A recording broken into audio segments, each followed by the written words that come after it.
it's hard to say where the things come from. I just have a world in my brain, and I just actually, since I paint every day, the world is coming up much nicer for me. You know, in terms of like what I get inspired of, is like a lot of times things that are a little bit in between the fantasy and the real. You know, the tellings, the storytellings, the things in which the imagination and the fantasy and the real come together. I think a good design works well with a good company when the design, it's also speaking the language of the company. This is why it's called a catch chair, because it wants to catch you. And what happens at the end is like it's a chair that is really comfortable, but then functionally, aside of the fact that we have all that shape and all that meaning, functionally, it's very functional. I chose Valencia with the idea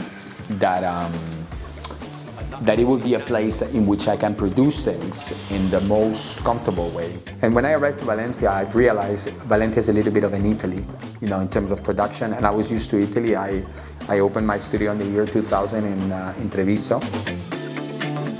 Now recently UNESCO has like put Valencia in the map as a design city. So it's quite interesting that when I arrived here, it was a little bit like crazy.